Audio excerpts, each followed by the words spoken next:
bonjour à tous et à toutes. Comme on le mentionnait, c'est pas forcément le sujet de reprise d'après-midi après un déjeuner.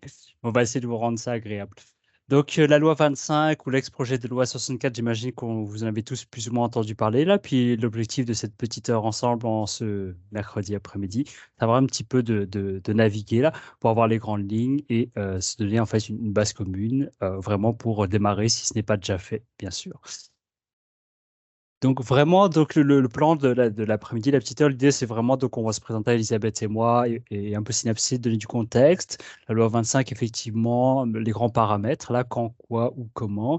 Et effectivement, après, on va vous présenter un petit peu une espèce de petite recette là, en 6 étapes, vraiment, donc incontournables, sur lesquelles, encore une fois, donc commencer entreprendre les travaux, au contraire, les poursuivre si c'est déjà le cas. Et comme l'a mentionné Michel, donc n'hésitez pas à poser des questions, des fois de clarification, parce que c'est sûr qu'il y aura un petit peu de vocabulaire parfois. À l'inverse, parfois on vous répondra qu'on va garder la question pour plus tard, puisqu'il se peut qu'on adresse de la suite d'appréhension, que vous soyez un petit peu en avance par rapport au rythme des propos, si ça vous convient.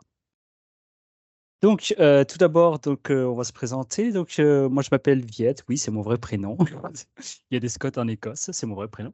Donc, je suis directeur innovation analytique chez Synapse C. Nous, on est un OBNL qui faisons l'analytique de données pour les arts et la culture. On se spécialise là-dedans. Mais pour analyser les données, c'est sûr que ça appelle aussi beaucoup de notions comme leur qualité, dans quelles conditions elles ont été collectées, pour quel objectif on les collecte. Parce que l'intérêt des données, effectivement, parfois, c'est de pouvoir en faire quelque chose qu'on n'avait pas imaginé au départ, c'est leur potentiel. Moi, en même temps, l'idée de comment trouver un petit peu le compromis entre justement des potentialités et ce qu'on voulait faire, ce qu'on peut faire et ce qu'on voudrait faire. Et là, je vais passer le bâton de parole à Elisabeth. Oui, donc enchantée tout le monde. Moi, c'est Elisabeth Madjen et mon rôle chez Synapsys, c'est surtout d'être la spécialiste gouvernance de l'information, donc ce qui inclut les données. J'ai un parcours en archivistique, donc je suis beaucoup dans tout ce qui est inventaire et gestion des données et de leur qualité, comme Viette a mentionné. Puis j'ai travaillé aussi dans le milieu des musées, donc il y en a peut-être parmi vous qui proviennent de ce milieu-là. Je comprends un petit peu votre situation. Donc, pour entrer dans le vif du sujet, on va commencer ça avec un avis plate. Donc, cette présentation qu'on va vous faire, c'est surtout pour vous aider à justement gérer vos données, notamment les renseignements personnels. Puis ça ne peut pas constituer un avis légal ou se substituer à un avis légal. C'est pour ça que même si on vous donne plusieurs pistes, on vous recommande quand même de faire valider tout ça avec vos ressources en matière légale, qu'elles soient à l'interne ou à l'externe. Premièrement, la loi 25, donc, qui s'appelait précédemment le projet de loi 64, c'est la même chose. C'est une loi qui modifie d'autres lois, dont la loi sur la protection des renseignements personnels dans le secteur privé, la LPR-PSP. C'est celle-là qui nous concerne le plus en tant qu'entreprise ou en tant qu'OBNL. Donc, c'est sûr que ça va venir modifier d'autres lois, comme celle sur l'accès aux documents des organismes publics. Les organismes publics, là, on parle plus des choses comme Hydro-Québec et la SAQ, là, donc ça nous rejoint un petit peu moins. Puis ça vient aussi modifier certaines dispositions dans la loi concernant le cadre juridique des technologies de l'information. Mais en gros, c'est surtout la loi sur la protection des renseignements personnels dans le secteur privé qui nous intéresse aujourd'hui et des modifications que la loi 25 va lui apporter. Cette nouvelle loi-là va aussi modifier les responsabilités de la Commission d'accès à l'information du Québec, qu'on va souvent appeler la CAI ailleurs dans la présentation. Puis ces responsabilités-là sont surtout de nature financière. Donc, par exemple, si on ne suit pas les consignes, il va y avoir des sanctions, puis c'est la CAI qui va avoir le pouvoir de les appliquer. Je vous ai mis quelques autres acronymes qui peuvent être mélangeants parfois, là. Donc, il y a une loi aussi sur la protection des renseignements personnels au niveau du fédéral.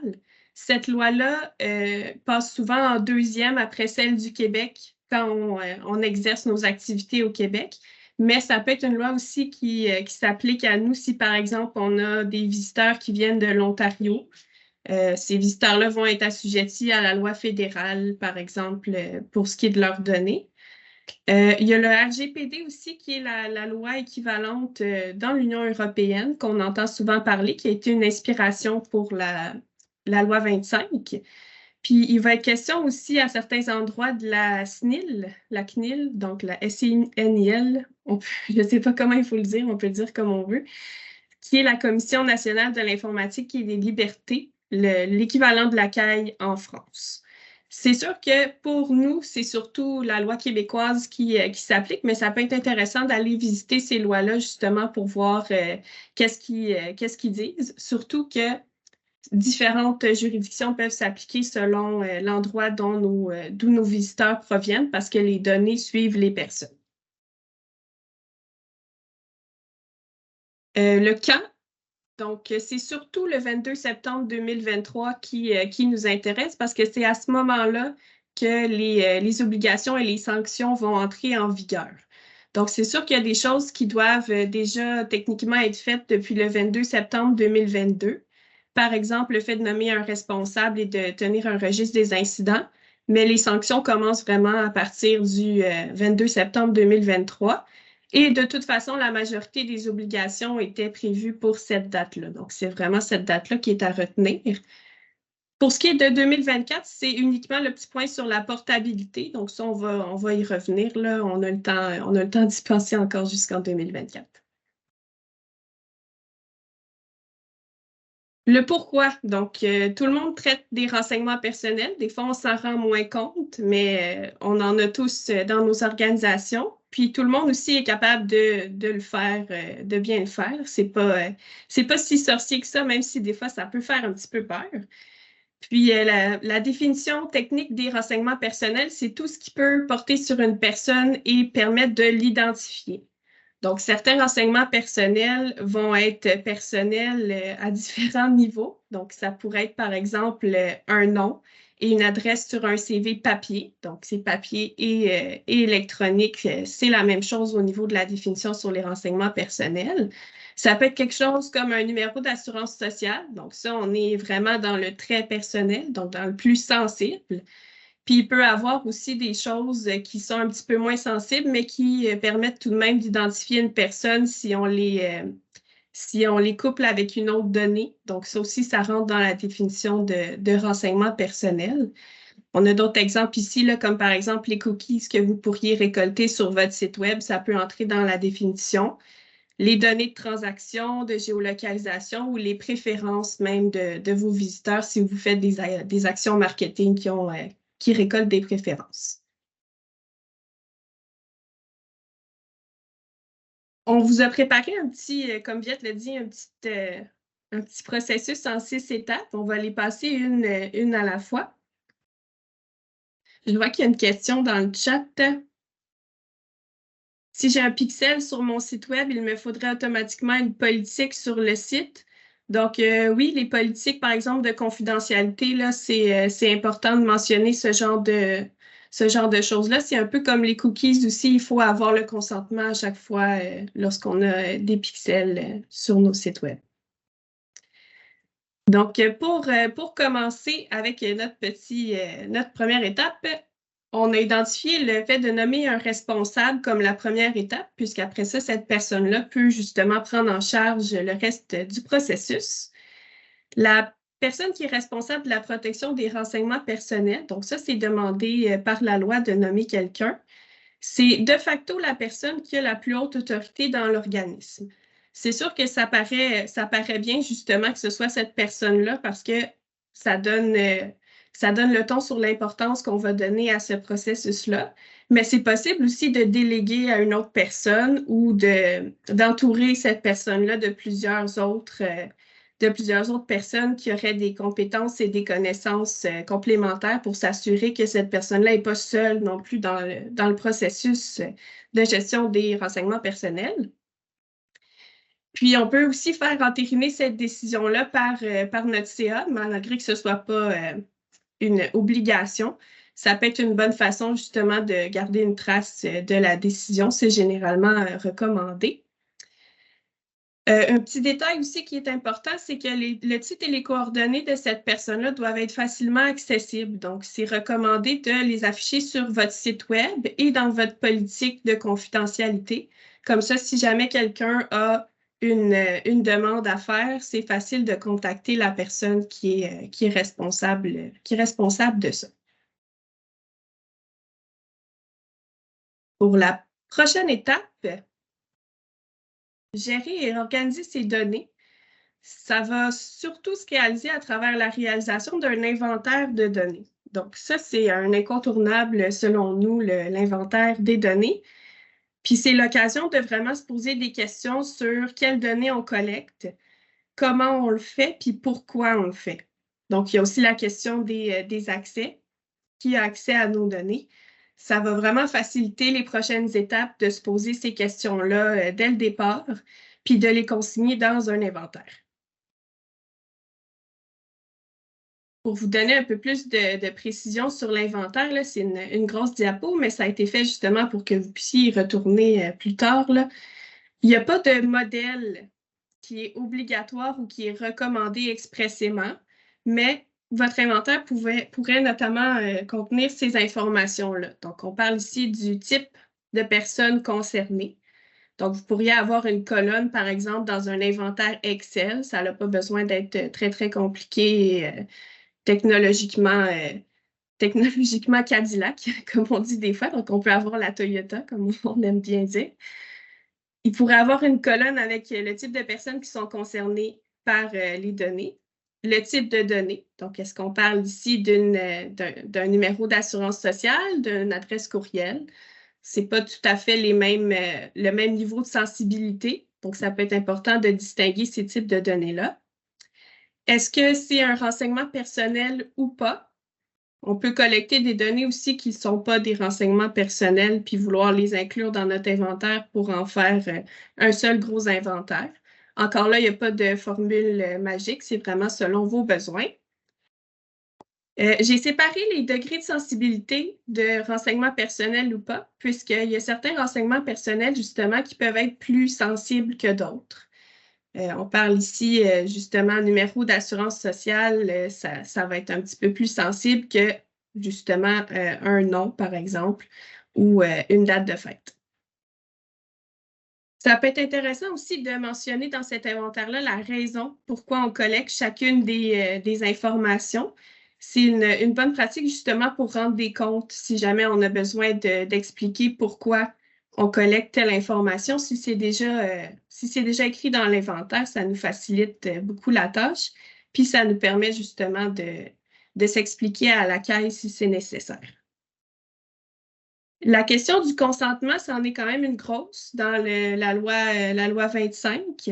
Ça peut être important de se faire un registre soit séparé ou soit dans le même registre que notre inventaire pour s'assurer qu'on a bien collecté le consentement. On peut inscrire comment on le fait ou où on le conserve. Si vous avez des endroits justement où vous avez tous vos formulaires, ça peut être un endroit dans l'inventaire pour l'indiquer. Le lieu de entreposage, donc ça, c'est une bonne pratique TI, je vous dirais. Votre personne TI dans votre entreprise, si ce n'est pas vous qui fait ça, va vous aimer si vous avez les lieux d'entreposage de ces données-là. Puis la période de conservation. Donc, c'est important dans la loi 25 de ne pas conserver les renseignements personnels ad vitam aeternam. Donc, si vous déterminez une période de conservation qui est en accord avec les finalités que vous avez besoin de collecter les données pour, ça pourrait être intéressant de l'indiquer directement dans votre inventaire pour vous assurer que vous détruisez les données une fois que la finalité est accomplie. Encore là, vous pourriez faire ça. Oui, Viette?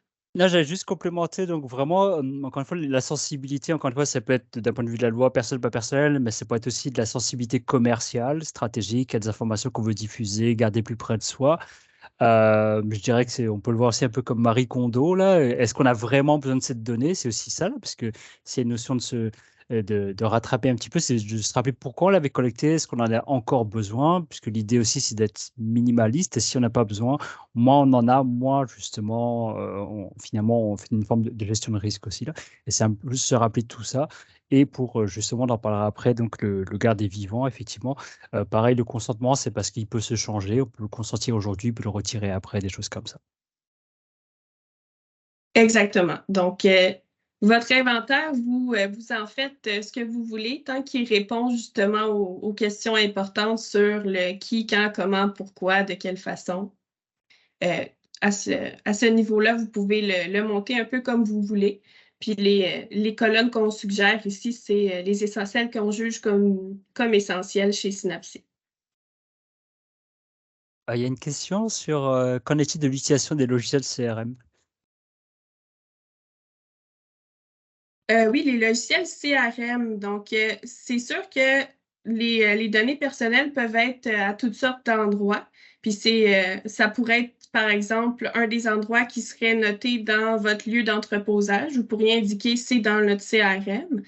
Il faut faire une distinction aussi entre les données qu'on a sur nos visiteurs versus les données qu'on aurait sur nos partenaires, puisque les données d'affaires, comme par exemple le nom et le courriel d'une personne qui travaille avec nous, le nom et le courriel professionnel d'une personne qui travaille avec nous, ne seraient pas considérés comme un renseignement personnel. Donc, il y a quand même plusieurs subtilités là-dedans, mais si on veut vraiment être le plus sécuritaire possible, si on veut, on pourrait inclure aussi certains types de données qu'on retrouverait dans notre CRM directement dans notre inventaire, puis renseigner justement selon les degrés de sensibilité. Ça. Puis pour complémenter, évidemment, en général aussi un CRM, vu que ça a un espèce de rôle pivot là, de centraliser l'information, c'est peut-être un bon point de départ justement pour l'inventaire, mais sans nécessairement, ça couvre tout. Encore une fois, il n'y a peut-être pas les données employés, bénévoles, mais c'est sûr que c'est un très bon point de départ, vu que ça se connecte à beaucoup de choses. Une dernière note aussi à mentionner que l'inventaire, c'est aussi une bonne pratique, d'autant plus s'il y a du roulement dans les organisations. Des fois, un employé utilise finalement un Google Form en plus du système d'infolette, des choses comme ça. Là, c'est une bonne façon aussi d'avoir une bonne continuité, une bonne vue de ce qui se passe, d'autant plus que des fois, ça reste dans la tête des employés, des personnes, ce qui se passe. Et justement, d'avoir cet inventaire central, ça permet aussi de se rendre compte de tout ce qu'il y a et justement de transférer l'information justement au gré donc des allées et venues finalement donc des collaborateurs, collaboratrices. Un gros morceau, l'inventaire, on va se le dire. Donc, une fois que notre inventaire est fait, en fait, ça va nous faciliter beaucoup la tâche pour organiser le reste des processus qui viennent tout autour de ça. Donc, on a plusieurs choses sur notre checklist pour cette partie-là, dont un registre des incidents de confidentialité, une évaluation des facteurs relatifs à la vie privée, un processus de destruction ou d'anonymisation et un processus de traitement des plaintes et demandes. Donc, on va les détailler un petit peu plus dans les prochaines diapositives. Donc, le registre des incidents de confidentialité, ça, c'est demandé depuis le 22 septembre 2022. Ça non plus, il n'y a pas de façon de faire qui est recommandée expressément par la loi. En fait, on vous suggère des choses qui pourraient contenir, comme par exemple la date estimée de l'incident, les explications, si vous en avez. Donc, des fois, on n'a pas toujours les explications de ce qui s'est passé, mais vous pouvez documenter le plus de choses que vous avez justement pour pouvoir rendre des comptes. Le type d'information qui était concerné, donc le type de données, est-ce que c'était des données sensibles, c'était quelles données en particulier, est-ce que c'est un registre si on prend notre même exemple, est-ce que c'était un registre de données RH avec des NAS ou c'était simplement un registre qui avait, par exemple, des adresses courriels. Donc là, on n'aurait pas un incident de la même ampleur en termes de gravité. Qui sont les personnes concernées? Est-ce que c'était une personne? Est-ce que c'était 100 personnes? Encore là, on vient d'avoir une différence dans la gravité de l'incident. Puis, est-ce qu'il y a un signalement qui a été fait à la CAI? Donc, la CAI demande qu'on signale tous les incidents de confidentialité qui sont graves, mais elle n'explique pas nécessairement qu'est-ce qu'elle considère comme un incident qui est grave versus un incident qui est moins grave. Donc, ça revient un peu à notre responsabilité de juger à quel point notre incident était important et s'il faudrait faire un signalement à la CAI. Donc, qu'est-ce qu'on considère comme un incident? Je vois ça dans le chat. En fait, ça pourrait être, il y a quelqu'un qui parle de vol de données. Oui, ça peut être ça. Ça pourrait être un ordinateur qui a été perdu. Ça pourrait être une intrusion dans le système, donc ça pourrait être quelqu'un qui a eu accès à des données qui n'était pas censé avoir accès, même à l'interne. Ça peut être vraiment plusieurs choses. Encore une fois, la gravité va dépendre beaucoup du nombre de personnes qui ont été touchées et de la sensibilité des données. Mais encore une fois, on revient à l'étape numéro 1, d'où d'afficher les coordonnées, parce qu'en général, c'est quelqu'un qui va reporter un incident plus que d'imaginer s'il y en a eu ou pas. Là. Effectivement, est-ce que c'est un stagiaire à qui on a encore laissé des accès, des choses comme ça? Mais c'est plus en général plutôt qu'on se fait remonter qu'il y a un incident potentiel, et justement, on le consigne et on montre justement quelle réponse on a à formuler. C'est en même temps une façon de tenir les registres, d'être transparent avec en fait, de montrer qu'on prend au sérieux et comment on le traite et que c'est traité, pas juste c'est comment dire, une communication qui finit nulle part, entre guillemets. Et en même temps, bah, ça donne finalement aussi bah, une forme en fait, de trace de ce qui est fait, comment c'est fait, mais en même temps aussi bah, d'apprendre pour la prochaine fois, justement quoi éviter, parce qu'il y a un côté finalement éviter que ça se reproduise, évidemment. Est-ce que ça répond à J'aimerais vos questions? oui, j'aimerais peut-être ajouter, Viette et Élisabeth, parce qu'on parle évidemment dans le programme de virage numérique, mais ce n'est pas que des données numériques. Ça peut être, tu l'as mentionné tantôt, des données papier, des listes, donc qu'on peut peut-être avoir jetées à la poubelle ou autre. Donc ça aussi, c'est couvert par la loi. C'est ça. Et Oui, en effet. des fois, ça peut être un truc tout bête. Mettons qu'on a écrit un courriel à quelqu'un, mais on s'est trompé de personne, c'est bête, mais on a peut-être mis en copie la mauvaise personne, c'est bête, mais ça fait qu'on révèle des choses aussi. Donc, des fois, c'est pas très grave, mais le principe, c'est plus de ne pas faire l'autruche entre guillemets et d'être, bah, c'est ça, de bien regarder les choses en face, d'une certaine façon. Faut t'avouer à moitié pardonner. Moitié. Exactement. C'est un peu ça l'esprit aussi de la loi 25, c'est de faire preuve de diligence, justement, puis de faire tout ce qui est en notre possible pour protéger les renseignements personnels. Donc, c'est sûr que des fois, ça peut être interprétable, certains éléments, mais si on fait un bon effort, puis on se conforme avec les grandes directives de la loi, ça devrait bien se passer. Quelques petites définitions justement de ce qui se retrouve dans la loi. Il faut assurer le droit à l'oubli dans la loi 25, ce qui se traduit souvent par un processus qu'on dit de désindexation. Donc, la désindexation, en fait, c'est d'assurer l'arrêt de la diffusion des renseignements d'une personne. Puis souvent, c'est à sa demande en cas de préjudice. Il y a deux niveaux possibles pour une désindexation. Ce serait soit de retirer tous les liens qui pourraient mener à cette information-là. Donc, d'enlever justement les chemins d'accès et l'arrêt complet de la diffusion des données. Donc là, ça serait vraiment pousser un petit peu plus loin, voire détruire pas juste les liens, mais les données en tant que telles. Pour ce qui est de l'anonymisation, donc on entend souvent parler d'anonymisation, puis il ne faut pas confondre ça avec la dépersonnalisation ou la pseudonymisation. Donc ici, on est un petit peu dans des manipulations techniques, mais en fait, c'est que si nos données sont complètement anonymisées, la loi s'applique même plus à nous puisqu'on n'a plus de renseignements personnels. Si nos données ont été complètement anonymisées, ça veut dire qu'on a pris toutes les actions irréversibles de supprimer ou de généraliser les éléments qui pourraient permettre d'identifier les personnes.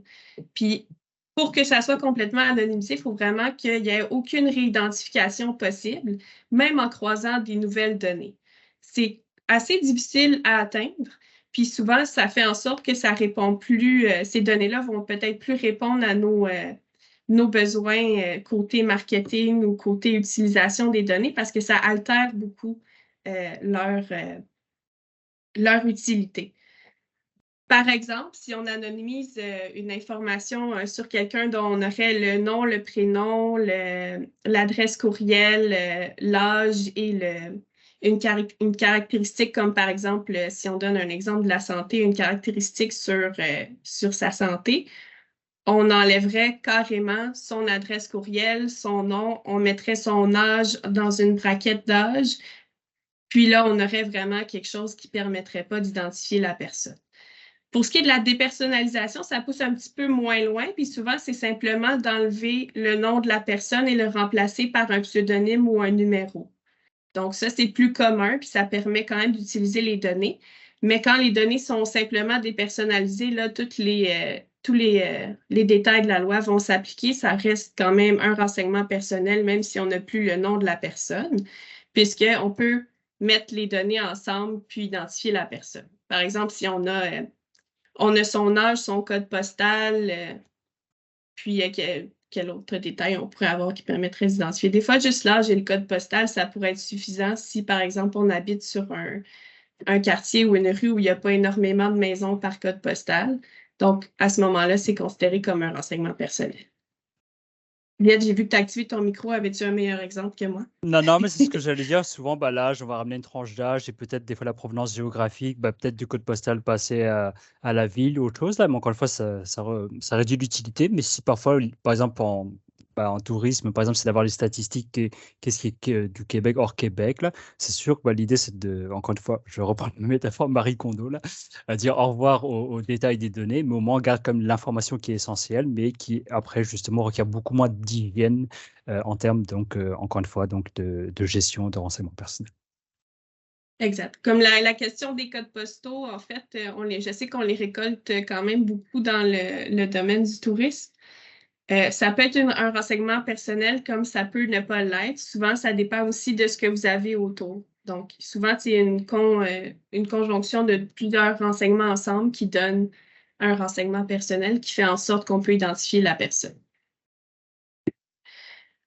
Sinon, la portabilité, donc j'ai dit que je reviendrai là-dessus. Donc, ça, c'est le détail de la loi qui vient au mois de septembre 2024. Il va falloir, en 2024, pouvoir fournir à la demande des personnes leurs informations qu'on détient sur eux dans un format technologique structuré et couramment utilisé. Donc, ce que ça veut dire, c'est que si quelqu'un nous demande à savoir qu'est-ce que vous avez sur moi comme renseignement personnel, il va falloir qu'on soit capable de lui communiquer ce qu'on a justement dans un format qui va être capable d'ouvrir sur son propre ordinateur. Donc, si par exemple, on utilise des logiciels d'analyse de données qui sont assez poussés, puis que les renseignements personnels sont là-dedans, il faudrait savoir les extraire pour lui communiquer dans un format qu'il va être capable de consulter de son côté. C'est ça, c'est vraiment l'esprit. Donc, si on était en mode papier, donnez-moi tous les papiers que vous avez sur moi, entre guillemets, là. Mais ça se voit souvent dans le secteur bancaire ou des télécommunications. C'est limite, on pourrait changer d'opérateur. Par exemple, je veux changer d'un opérateur téléphonique à un autre ou une banque à une autre, mais tout en conservant tous mes historiques, là. L'idée étant que je peux aller littéralement aller dans un libre marché, mais sans redevenir une personne à zéro. Là, tout mon historique, tout ce que l'on a sur moi, ça m'appartient déjà de base. Et en plus, je vais pouvoir m'en servir moi-même ailleurs. Exact. La personne pourrait demander de rectifier aussi s'il y a des informations qui ont évolué ou qui sont erronées. Si ça peut être une capture d'écran, c'est une bonne question. Probablement que ça pourrait être suffisant, mais faudrait vérifier justement, est-ce qu'il faut que ce soit quelque chose qui est actionnable ou si ça peut être une capture d'écran, je ne suis pas certaine.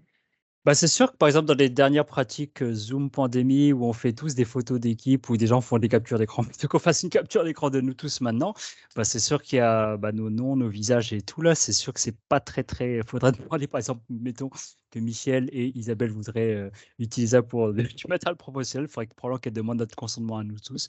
Mais encore une fois, le plus simple, c'est d'éviter à la source. C'est sûr que c'est là où il y a toujours une petite interprétation, mais dans le doute, il vaut mieux s'abstenir là.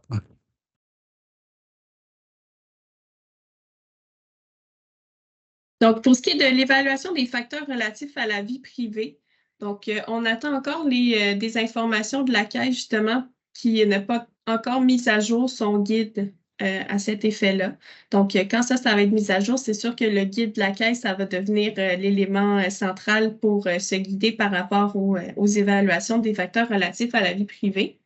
Mais en gros, ce que c'est une évaluation de notre projet de collecte de données, par exemple, ou de traitement de données, qui inclurait la conformité du projet, donc d'expliquer pourquoi on mène ce projet-là, puis prouver pourquoi c'est une bonne raison, justement, de faire ça. évaluer les risques, puis détailler aussi les mesures mises en place pour réduire ces risques-là. Ça peut être très gros comme ça peut être très simple. L'ampleur de l'évaluation va vraiment dépendre de l'ampleur du projet puis du niveau de sensibilité des données. Puis ça peut être une occasion de tester vos processus justement pour savoir si vous êtes vraiment toutes bien posé les questions avant d'entamer votre projet. En fait, quand est-ce qu'il faudrait faire ça? C'est à la prochaine slide. Ouais, et encore une fois, l'esprit, c'était vraiment qu'on est parti d'une époque où on collecte tout et un peu de manière très libre et sauvage au cas où, là, alors qu'effectivement, maintenant, l'idée, c'est plus de se poser la question à la source en amont, là, de réduire à la source. Encore une fois, si on passe une commande et qu'on a besoin, on comprend très bien qu'il faut l'adresse pour envoyer quand même la commande. Donc, il y a une notion, encore une fois, de diligence, d'être raisonnable dans ce qu'on fait. Puis quand on parle de projet, en fait, c'est à peu près tout, en fait, où on va avoir à traiter des données. Donc, si on veut en acquérir, on veut faire de la collecte. Si on veut, par exemple, refaire notre système informatique, donc là, il va y avoir des traitements de données, justement, parce qu'on va déplacer des données en masse, on va changer de serveur, par exemple. Ça pourrait justifier une FVP. Avant de communiquer aussi des renseignements personnels sans le consentement des personnes à des fins d'études, de recherche et de production de statistiques. Donc, si par exemple, vous faites affaire avec une firme marketing qui vous aide avec vos données pour faire des études et des statistiques, ça serait le genre d'évaluation qu'il faudrait réaliser justement pour s'assurer que la personne qui va recevoir vos données va appliquer le même niveau, par exemple, de diligence face à la loi 25 que vous. Puis, avant de communiquer un renseignement personnel à l'extérieur du Québec.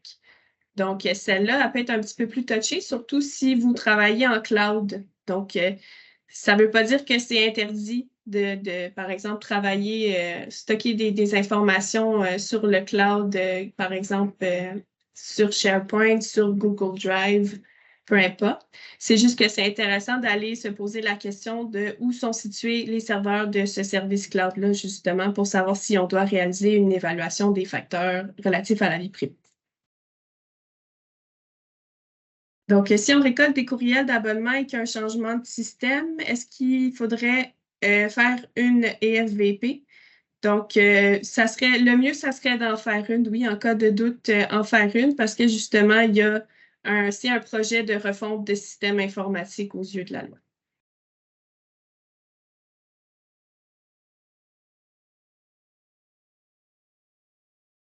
Donc c'est ça, donc on est rendu à la moitié des étapes, seulement, ça fait 3h06. Et effectivement, bah, encore une fois, c'est juste pour aussi complémenter la réponse à Dorothée, c'est que des fois, pareil, est-ce que c'est vraiment notre politique d'infolettre ou c'est celle du fournisseur? Des fois, en changeant le fournisseur, on endosse celle des fournisseurs aussi, un petit peu par défaut.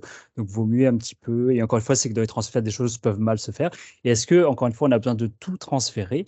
Peut-être que des courriels d'abonnement qui sont un petit peu anciens, c'est l'occasion justement encore une fois, de dire au revoir là, ou de renouveler le consentement pour que ça continue à être utilisé sur les nouveaux systèmes aussi. Effectivement. Justement, en parlant de mise à jour, l'idée, c'est justement une autre étape, c'est aussi communiquer tout ça, parce que justement, tant qu'à faire tous ces efforts que l'on fait, bah, on le communique à l'usager ou à l'usagère finale. Encore une fois, c'est aussi bien des visiteurs, des employés, des bénévoles. Encore une fois, l'idée, c'est vraiment donc, bah, que en fait, c'est l'inverse. Là, ce serait que les babines suivent les bottines, là, vu qu'on a travaillé en amont. L'idée vraiment, c'est que justement tout ça, c'est fait, il y a une période justement sur 3 ans pour commencer, mettre en place. On comprend bien que ça prend du temps de mettre tout ça en place, mais l'idée aussi, c'est que justement, c'est pas juste on le fait une fois là, on se transforme une fois et puis c'est fini. L'idée, c'est qu'on traite toujours des nouvelles données en permanence et où on a des nouvelles idées de comment utiliser les données, des nouveaux objectifs, parce qu'on se développe tous. Là, on est tous créatifs dans ce que l'on fait, dans nos activités. Les activités évoluent aussi là. Donc l'idée, c'est de garder tout ça un petit peu vivant et pouvoir le communiquer. Donc en général, par exemple, une politique, bah, c'est toujours bien quand la date de dernière mise à jour n'est pas trop ancienne. Là, c'est date d'il y a un petit peu 10 ans. On est peut-être un petit peu plus méfiant que si elle a été mise à jour hier ou avant-hier. Mais en tout cas, d'ici septembre 2023, l'idée, c'est aussi apporter de la lisibilité pour tout le monde. Finalement, si tout le monde apporte un petit peu des bonnes pratiques, bah, c'est facile de se retrouver d'un point de vue utilisateur ou expérience client. Donc, c'est sûr qu'une bonne, entre guillemets, politique, sachant que il y a toujours une petite subjectivité là, c'est qu'encore effectivement tous les rôles et responsabilités en lien avec des données en interne soient relativement clairs, encore une fois moyennant les structures organisationnelles, l'organisation du travail, le roulement de personnel, etc. Qu'un processus de gestion finalement à la fois de la collecte mais aussi des plaintes soit mis en place, de manière transparente. L'idée c'est pas juste de la recevoir mais de la traiter relativement vite quand même aussi là. Et effectivement, d'avoir finalement des mécaniques de, comme on disait, à la fois de collecte, mais plus collecte, plus ça devient de la gestion. On pourrait parler d'infobésité, là. Finalement, secret de l'ouvrage, plus on en collecte, plus on secret de l'ouvrage d'une certaine façon, là. C'est d'avoir soit des règles de conservation, de destruction aussi potentiellement automatiques. Des fois, c'est en termes de temps, des fois, c'est en termes donc, de finalité. En général, encore une fois, l'esprit de la loi, c'est qu'on le collecte juste pour une finalité précise. Et une fois que la finalité a été réalisée, on est censé ne plus justement en fait, garder ces données-là. Encore une fois, il y avait la politique, c'est mis au pluriel parce qu'il y a énormément de vocabulaire différent, c'est pas standardisé là-dessus. Est-ce que c'est la politique de confidentialité du site, la politique RH, des politiques fournisseurs? Encore une fois, les renseignements personnels ou les données sont potentiellement pas mal partout. Et l'idée, effectivement, c'est peut-être d'avoir une forme de document transverse qui réunit tout, mais qui après se retrouve ailleurs, parce qu'on pourrait avoir une politique de confidentialité du site web qui diffère de la politique de gestion de données en interne de l'organisation, ou encore une fois avec les fournisseurs de TI, etc.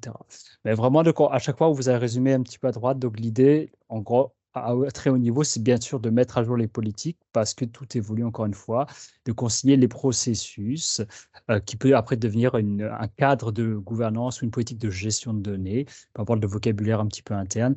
Et encore une fois, bien sûr, d'avoir une bonne idée, encore une fois, de conservation, de destruction des renseignements personnels, puisque l'idée, encore une fois, plus on en acquiert, plus on veut peut-être en sortir aussi là, l'idée d'avoir un petit peu un flux gérable. C'est ça. Après, et c'est également en lien, c'est effectivement la notion de transparence qui va en lien avec la politique, mais bien sûr qu'une fois qu'on l'a communiqué, c'est vraiment, donc encore une fois, donc de l'appliquer aussi. Donc vraiment, il y a donc ici, on essaie de résumer aussi envers qui est transparent, parce qu'il y a plusieurs parties prenantes, encore une fois, mais en tout cas, les obligations se manifestent à différents niveaux. Il y a d'une certaine façon être transparent avec soi-même, d'une certaine façon, là, pas juste être dans les bonnes intentions et les vertus, là, mais également se questionner, est-ce qu'on a vraiment besoin de ces données-là? Est-ce qu'on s'en sert vraiment de celles qu'on avait déjà? Des choses comme ça. Est-ce qu'elles avaient été recueillies dans les bonnes façons? Sinon, comment on le rectifie par finalement redemander un nouveau consentement ou un consentement plus éclairé? Il y a souvent cette notion, on retrouve en anglais, là, il y a du greenwashing ou l'éco-blanchiment en termes d'éco-responsabilité. Le mot privacy washing existe aussi un petit peu, là. Est-ce que des fois, la promesse de confidentialité est meilleure que la gestion réelle? Effectivement. Et après, comment elles sont traitées, les données aussi. Il y a après justement la transparence envers les usagers, encore une fois de le communiquer. Donc, soit parce qu'on publie les politiques et doivent être accessibles, dans le sens que si la politique est disponible mais qu'elle n'est pas trouvable ou qu'il faut faire passer à travers 10 liens dans le site web pour y arriver, c'est peut-être pas si transparent que ça. C'est pas que c'est disponible, que c'est facilement trouvable.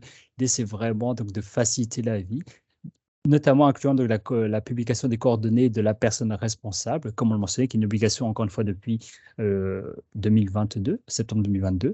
Et encore une fois, donc bien sûr, d'être transparent aussi envers s'il y a des incidents, etc. L'idée, c'est plus aussi justement comment dire, d'être OK avec ses vulnérabilités aussi, puis de s'améliorer là. Comme on disait, faute avouée à moitié pardonnée. L'idée, c'est pas qu'il y a une divulgation envers la commission qui aurait des pénalités. À l'inverse, c'est plutôt si on ne le dit pas que ça donne des pénalités. Donc l'esprit, on s'entend bien que l'esprit de la loi a été fait pour que la société, de manière générale, incluant, parce qu'on est nous-mêmes tous dans des entreprises, on est nous-mêmes utilisateurs, un client, un visiteur d'une autre entreprise. Mais l'idée, c'est que tout le monde fasse sa part un petit peu pour qu'il y ait un petit peu moins, justement, encore une fois, cette boulimie de données de renseignements personnels. Est-ce qu'on s'en servait vraiment plutôt que ça s'entasse, encore une fois, inutilement? Et c'est ça, donc bien sûr, on s'entend bien que on comprend bien encore une fois que c'est d'être plus proactif encore une fois que passif là, et c'est un petit peu ça dans l'idée justement du consentement dont on va parler juste après. Le consentement d'ailleurs, qu'est-ce que ça veut dire? C'est sûr que ça, c'est un débat en soi, ça peut faire l'objet de cours de 8 heures ou de débats à n'en plus finir là. Déjà, il y a la fameuse opposition de opt-in, opt-out là. Est-ce que justement, c'est plus que, par exemple, on collecte des données, puis seulement la personne peut après s'enlever. Mais si tu n'es pas au courant, c'est pas trop la meilleure façon de faire. En général, l'idée du opt-in, qui était plus généralisée en Europe, en Amérique du Nord, c'était plus le opt-out. Mais l'opt-in, c'est plus que, OK, c'est un choix actif et conscient d'accepter une collecte plutôt que d'en faire partie, puis d'en sortir si on veut plus, en fait. Donc vraiment, c'est de laisser le choix, un choix actif. Souvent, ce qu'on entend dans les conditions de service, c'est pas vraiment justement un consentement, parce qu'en général, c'est les conditions de service, c'est qu'est-ce qui est essentiel pour que l'activité se réalise. Et on n'a pas vraiment le choix d'accepter une finalité essentielle. Mais dans ce cas-là, justement, bien spécifier un petit peu qu'on on commence à le voir dans le témoin, là, qu'est-ce qui est fonctionnel, essentiel, de plus, comment dire, optionnel. Encore une fois, l'idée, c'est d'être vraiment clair et d'éviter le privacy washing, là, comme on mentionnait. Donc, vraiment, si une donnée, par exemple, on l'utilise à plusieurs objectifs, bah, bien le mentionner explicitement et pas juste tout dans plein de petits notes de bas de page, là, entre guillemets, parce que justement, on embrouille le message.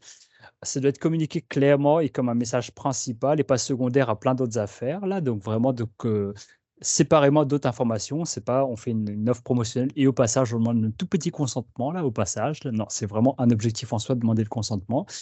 Il doit être libre dans le sens, comment dire, on ne devrait pas, entre guillemets, contraindre le consentement dans une notion, ah bah si vous ne consentez pas, voici ce que vous perdriez, là, pas un petit peu dans une forme de petit chantage, là, moins vous en donnez, moins on vous en donnera, là. Et comme on le sait, éclairé, donc ça doit vraiment être dans un langage compréhensible pour le commun des mortels. Monsieur, madame, tout le monde, là, de n'importe quel âge, et pas dans un langage, encore une fois, très juridique, technocratique, qui finalement fait que des fois, par peur, on va le faire parce qu'on ne se rend pas compte de qu'est-ce que ça peut faire si on ne le donne pas. Et bien sûr, bah, c'est très important cette notion de droit de retrait. Le consentement, il n'est pas donné à vie, là. Bien sûr, après, on peut toujours changer d'avis parce qu'on n'avait pas bien compris, etc. Il y a même une nouvelle notion qu'on appelle un consentement dynamique. C'est que pour certaines choses, on veut, d'autres, on veut plus. Ça peut changer, encore une fois, parce que nos objectifs changent. Donc tout ça pour dire à droite, donc finalement, un consentement, c'est un petit peu à quoi on consent. C'est pas juste oui, non le cookie, mais le cookie ou le pixel que mentionnait, je pense, Dorothée, il sert à quoi? Bah, si on peut savoir à quoi sert le pixel, bah, je peux peut-être, encore une fois, faire un choix un peu plus éclairé parce que je comprends et j'adhère ou pas à ce que va faire ce pixel. Donc, en général, donc, les notions un petit peu de qu'est-ce qui est un peu obligatoire. Encore une fois, il n'y a pas de modèle, comme le mentionnait Elisabeth, il n'y a jamais de modèle dans tout ça. Mais une bonne pratique, c'est de savoir, bah, je consens à quoi, donc à quel objet, quelle finalité, comment c'est collecté, est-ce que c'est collecté à mon insu, comment c'est fait d'une certaine façon, est-ce que ça va me demander plein d'informations après. Bien sûr, j'ai mon droit de rectification, mais comment je l'exerce, ça passe par où? Encore une fois, est-ce que ça passe par une page qui est introuvable, entre guillemets? Ou par qui contacter. Si, par exemple, les données passent par des fournisseurs tiers, bah, que je le sache d'avance, comme ça, je ne suis pas surpris. Par exemple, il y a une redirection de mon site vers une billetterie et choses comme ça. Bah, justement, la billetterie, par exemple, est un fournisseur qui, normalement, endosse les conditions de collecte, mais c'est moi-même l'organisme principal. Et donc, comme ça, encore une fois, il y a une notion de de prévisibilité. Et bien sûr, comme on le mentionnait encore une fois, donc, le cas échéant, s'il y a tout type de transfert de données hors Québec ou ça va me rediriger vers des systèmes hors Québec aussi. Encore une fois, parce que bah, des lois différentes peuvent s'y appliquer. On a beaucoup l'exemple des États-Unis où, par exemple, mettons là, le FBI peut regarder n'importe quelle donnée au passage et on peut peut-être éviter ça. Ou si mes données se retrouvent dans un pays non démocratique, mettons là, bah, je veux peut-être le savoir aussi.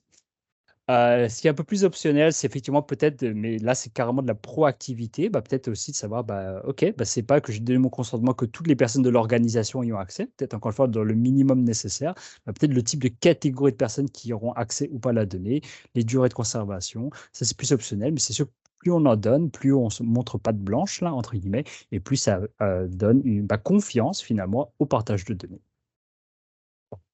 Enfin, la dernière étape, bien sûr, c'est d'entretenir le tout. Bah, encore une fois, tous ces efforts mis en place, l'idée, c'est que pas de le faire une fois que ça reste lettre morte.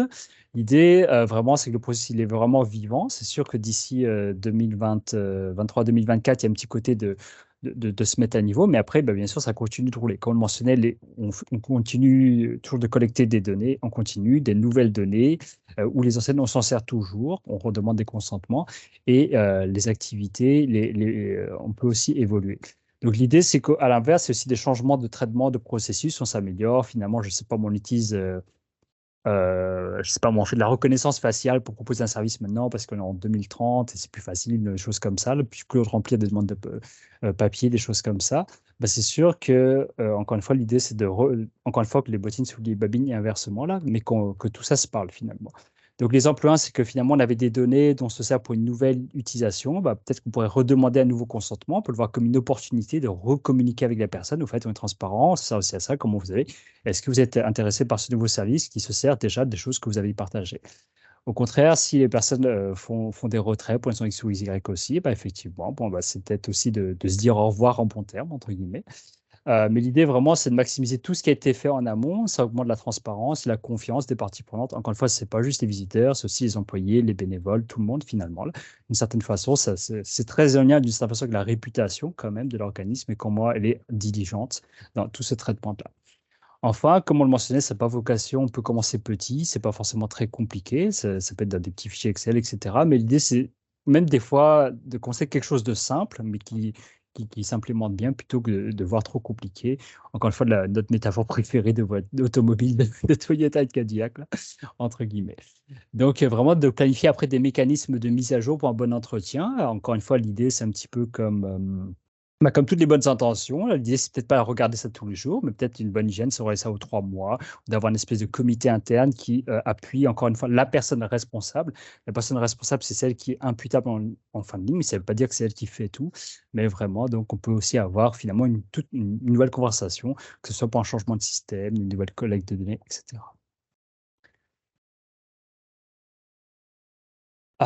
C'est ça, donc bah, là, on vous a mis également quelques liens utiles. L'idée, c'est évidemment d'aller plus loin. Donc, on vous a mis des liens, comme le mentionnait Michel, tout ce vous sera partagé après sur d'autres. L'idée, c'est en gros un point de départ vers d'autres choses, évidemment. C'est sûr que tout peut varier selon le contexte où vous en êtes. À quel point vous aviez commencé, oui, non, etc. L'état des organismes, à quel point vous avez énormément de systèmes. Encore une fois, c'est sûr que le message, c'est que l'inventaire, en général, nous révèle beaucoup de choses.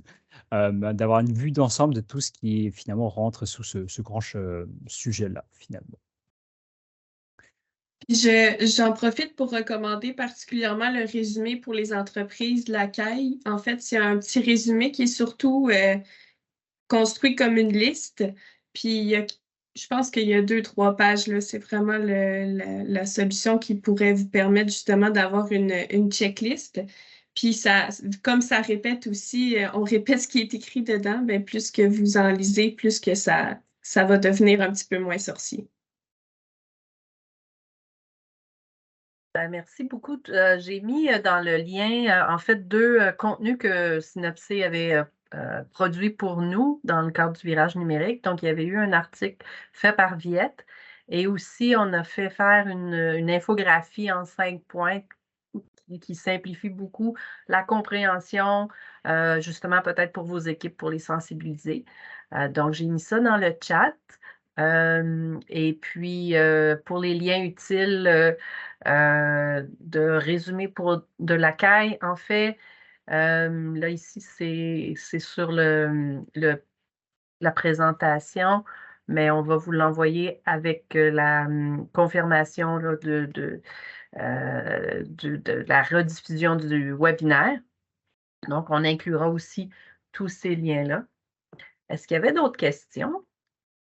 Oui, il y a une question, je pense, d'Annick qui mentionnait, donc, si on blacklist un client, en particulier, est-ce que le client a droit à ces informations-là? Ben, encore une fois, on n'est pas juriste et où, mais techniquement, oui. L'idée, c'est vraiment tout ce qui le concerne. Mais après, est-ce que c'est nécessaire de garder cette conversation-là, cette communication intra-équipe à propos du client? C'est plus ça, finalement, la question, puisque finalement, je veux dire, j'imagine que vous l'avez écarté de vos listes. Après, bah, je veux dire, elle n'est plus dans les listes. Mais la conversation à propos de pourquoi, je pense que la question, c'est plus est-ce qu'elle vaut la peine d'être gardée vraiment, entre guillemets. Je ne sais pas si Elisabeth a un complément là-dessus. Ben, j'ajouterais seulement que si, par exemple, après, vous avez un certain calendrier je sais qu'il y en a qui ont des calendriers de conservation archivistique, là, par exemple, qui vous dit, après tant d'années, on va supprimer les données. mais vous pouvez aussi garder une trace de ce que vous détruisez. Donc, si quelqu'un vient à demander qu'est-ce que vous avez sur nous puis que vous n'avez rien, vous pouvez dire telle date, on a détruit telle chose. Donc, c'est le genre de choses aussi qui pourraient être utiles. Mais j'ai pas vraiment d'autres choses à ajouter pour ce cas-là particulier. Ouais, je dirais aussi, après, je sais pas si on parle communication intra, parce que ça peut être tellement de supports, est-ce que c'est un téléphone, un Slack, un courriel, peu Mm. importe. C'est vrai que c'est vaste aussi, là.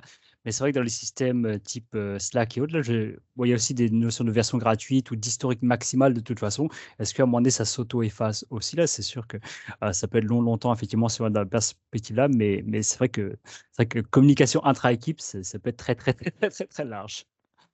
C'est sûr.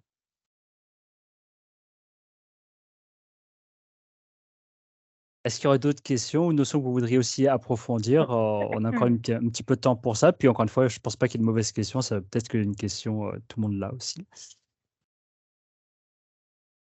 Alors, est-ce qu'il y a des photos, des photographies avec un public? Est-ce qu'on peut les conserver?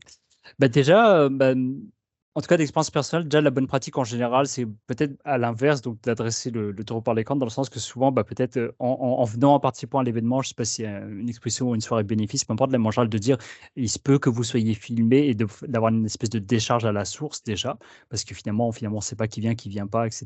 Un vernissage. Mais peut-être qu'en tout cas, à l'inscription, de dire qu'effectivement, il peut y avoir du matériel pris pour après d'autres activités promotionnelles. Donc comme ça, justement, c'est là qu'on collecterait un consentement à la source et dont la finalité est très précise. Par contre, vous, sache tu mentionnes, je vais me permettre de tutoyer là, les conserver, mais à quelle fin? Encore une fois, l'idée justement de tout cet espace, c'est d'éviter de garder des choses au cas où là. À l'inverse, on a déjà un objectif. Si on prend des photos du vernissage parce qu'on sait que c'est pour publiciser une série de vernissages, etc. Mais l'idée d'être vraiment intentionnel. D'accord pour les dossiers, mais encore une fois, le dossier, il est gardé pour quoi faire? Je veux dire, l'idée, c'est vraiment se questionner à ce niveau-là, et pas le principe de collecter plus de données par défaut pour une session qu'on ne sait pas encore là. Si on ne sait pas exactement à quoi ça sert, il vaut mieux s'abstenir. L'idée, c'est vraiment de défaire c'est un peu cet ancien réflexe-là. Historique et bailleur de fonds. Effectivement, on peut peut-être le mentionner, et après, encore une fois, est-ce que c'est une fin légitime? Encore une fois, c'est vrai que la notion d'historique, c'est toujours justement l'écueil qu'on veut éviter, parce que tout le monde veut toujours un historique au cas où, encore une fois, mais l'historique, si c'est pour les bailleurs de fonds, c'est peut-être d'être très transparent que dans le cadre de nos activités, on a besoin effectivement donc, de prouver des métriques d'impact, l'affluence, etc. Donc, on voudrait un peu avoir des témoignages imagés.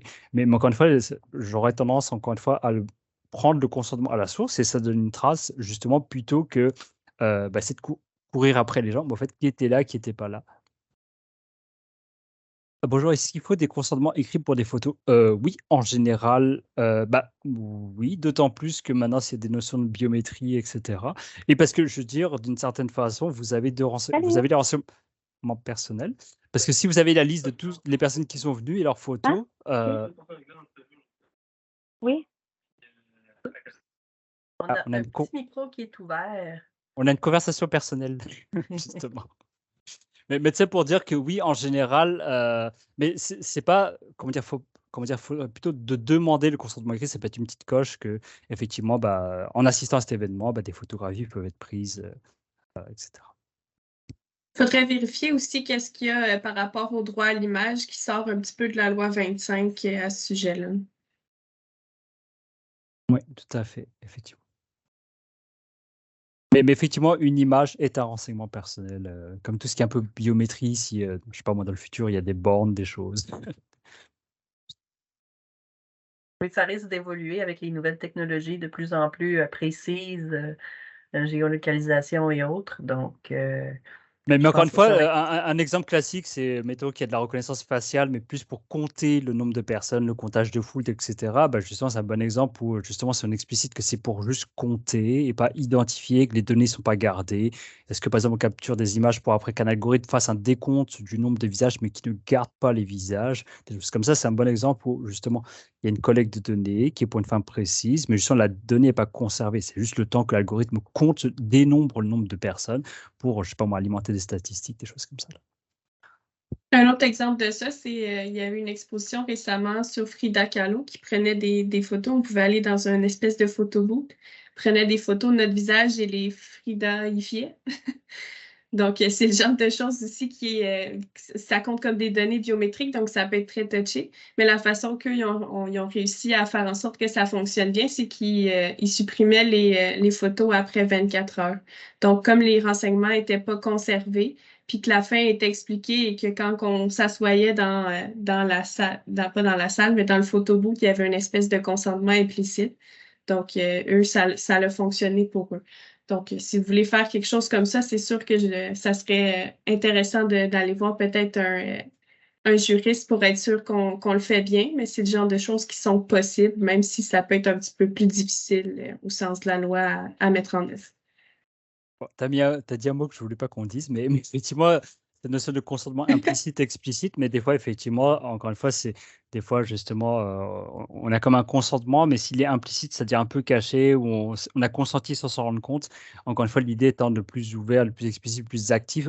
En général, si l'utilisateur est actif, ben, il a comme plus conscience, encore une fois, qu'il a consenti plutôt que en fait, en consenti au passage sans le savoir, ou vraiment de faire ce réflexe-là. Et ça peut être des gros débats parce que des fois, on peut se dire qu'en expérience utilisateur, c'est différent si on doit cocher toutes les fins qu'on veut pas. Si vous êtes allé sur des sites internet plus européens où il y a énormément de choses à faire, c'est de trouver le bon compromis parce qu'à l'inverse, ça peut être une stratégie d'écurer les personnes avec trop de choses à faire. Puis finalement, ils vont consentir à tout par défaut ou refuser tout par défaut. L'idée, c'est vraiment, encore une fois, d'être diligent et trouver le bon équilibre.